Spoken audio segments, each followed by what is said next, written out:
नमस्कार, आपका स्वागत आपके खुद के YouTube चैनल पर। मेरा नाम है कुलदीप और मैं यहाँ से लेकर आता हूँ प्रभु के चमत्कार, हंसी मजाक की कहानियाँ और तीसरी शक्ति से रिलेटेड यानी कि भूत प्रेतों की कहानियाँ। तो आज की कहानी है मध्य प्रदेश के इंदौर से और ये कहानी है राजू की। राजू जो कि लकड़ी का काम करता था, जैसे कि किसी के दरवाजे वगैरह, किसी का बेड वगैरह रिपेयर कर देना, छोटा मोटा अपना लकड़ी का काम करता था। और राजू ने एक दुकान किराए पर ली थी। जो राजू के दुकान मालिक थे वो बहुत अच्छे इंसान थे। मतलब इन्होंने एक काफ़ी बड़ी सारी दुकान, जो कि ये मानिए जितनी दुकान इसको चाहिए थी उससे करीब 2-3 गुना बड़ी थी वो दुकान, और वो बिल्कुल नाम मात्र किराए पर राजू को उन्होंने दे दी थी। मतलब करीब 100-150 गज का इनका एक प्लॉट था जिसमें एक दुकान बनी हुई थी काफ़ी बड़ी, और वो राजू को सिर्फ 100 रुपये किराए पे इन्होंने दे दी थी। और वो भी इसलिए कि भाई तू जो है राजू बहुत खुददार आदमी है।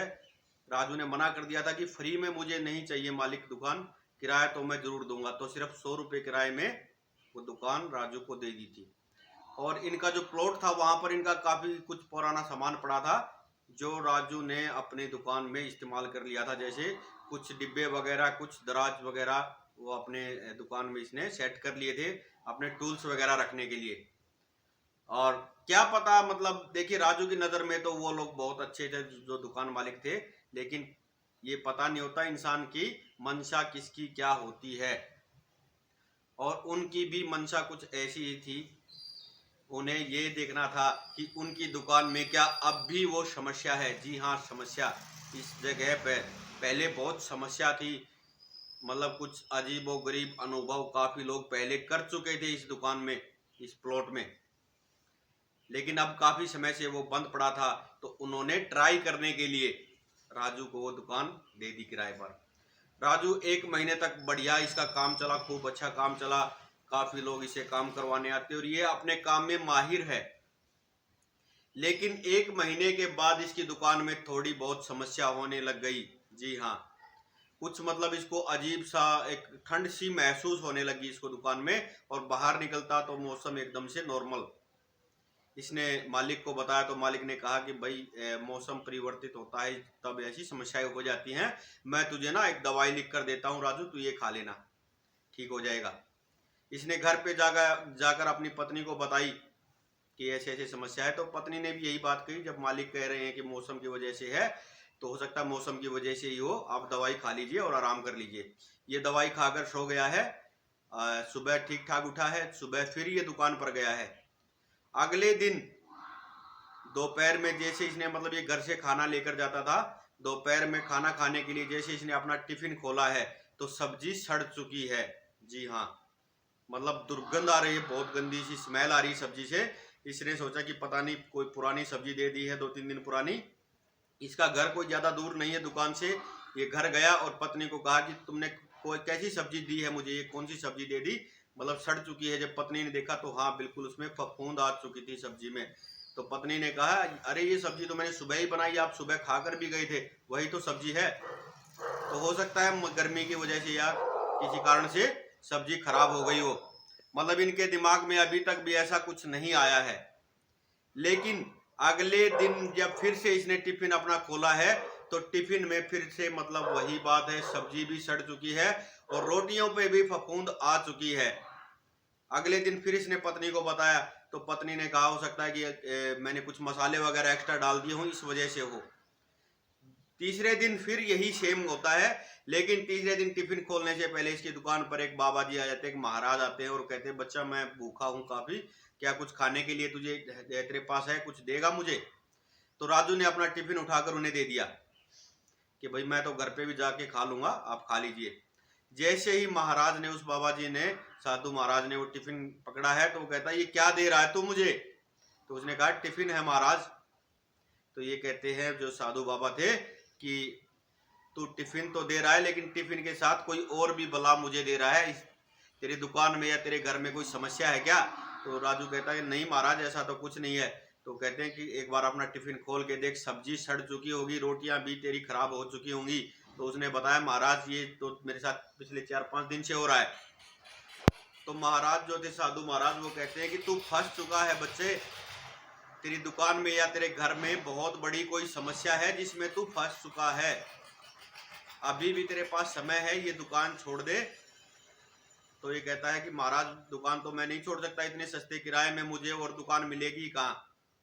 तो महाराज जो है साधु बाबा, वो कहते हैं कि लालच कोई अच्छी बात नहीं होती, मैं तो तुझे यही सलाह दूंगा कि दुकान को तू छोड़ दे। और देख कितने दिन हुए तुझे दुकान लिए। तो ये कहता महीने से ऊपर हो गया, लेकिन अभी 4-5 दिन से मेरे साथ ये समस्या हो रही है। तो ये कहते हैं तू दुकान की सफाई नहीं करता क्या। तो राजू कहता है मैं हर रोज करता हूँ। तो ये कहते हैं दुकान में फिर भी इस जगह पे जाले क्यों लगे हुए हैं। तो राजू कहता है महाराज आपको मैं बताऊंगा तो आपको हंसी आएगी, मैं हर रोज ये जाले साफ करता हूँ, फिर भी पता नहीं यहाँ पर ये जाले कैसे हो जाते हैं। तो साधु बाबा इसे कहते हैं कि हो सकता है वहां पर कोई बैठा हो, ज्यादा तू उस जगह पर मत जाया कर, हो सकता है वो चीजें तेरे साथ लग ले जिन्हें तू खोजने की कोशिश कर रहा है, अगर उन्होंने तुझे खोज लिया तो तेरे साथ क्या होगा।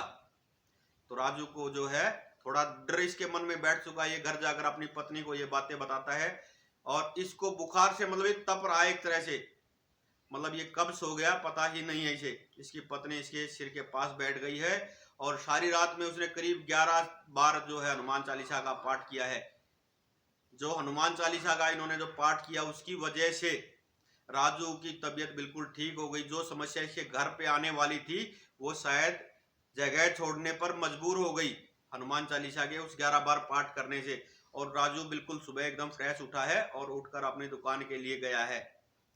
तो इसने जब वो उस कोने में ये सफाई कर रहा था तो वहां पर इसे एक मटकी मिली, छोटी सी मटकी, उसके अंदर कुछ चमकीली चीज थी, मतलब जो निकाल के देखी तो वो कान की बालियां थी और कुछ पुराने सिक्के थे उसमें, और एक बाट जो होता है ना, बाट तोलने वाला, जो तराजू पे तोलने वाला जो बाट होता है, करीब 5 किलो का एक बाट था। मतलब इसके ये समझ में नहीं आया कि ये बाट इस मटकी के अंदर आया कैसे। ये खुश था उन जो कान की बालियां मिली थी और जो सिक्के मिले थे उनकी वजह से, और वो सिक्के जो है उनमें से एक सिक्का चांदी का था, बाकी 2-3 सिक्के सोने के भी थे। तो ये इसलिए बहुत खुश था। ये घर जाता अपनी पत्नी को बताता है कि आज तो मेरे को खजाना मिल गया है। तो इसकी पत्नी कहती है ऐसा कौन सा खजाना मिल गया। तो इसने जब वो चीजें निकाल कर अपनी पत्नी को दिखाई तो इसने एक बात और बताई राजू ने साथ में, जब उन्होंने पूछा कि क्या क्या था उसमें मटकी में, तो इसने कहा राजू ने कि उसमें ये बालियां थी, कुछ सिक्के थे और एक बाट था करीब 5 किलो का। और देखिए देखो काफी पुरानी मटकी लग रही थी। उस समय के कारीगर कितने जबरदस्त थे, पहले वो बाट लेते होंगे उसके बाद मटकी बनाते होंगे। उस मतलब छोटी सी मटकी के अंदर 5 किलो का बाट आया कैसे। तो इसकी पत्नी कहती है ऐसा कुछ नहीं है, जो ये सामान आपको मिला है इसको वहीं पर वापिस रख दीजिए, ये किसी और की अमानत है, इसको वहीं पर रख दीजिए और कल मैं आपके साथ खुद चलूंगी और मुझे दिखाना वो मटकी। जब ये दोनों अगले दिन सुबह दुकान पर गए हैं तो मटकी वैसे ही रखी हुई है और उसमें फिर से वही सब सामान है जो राजू घर पे लेके गया था, वो सामान भी ऑलरेडी उसमें है।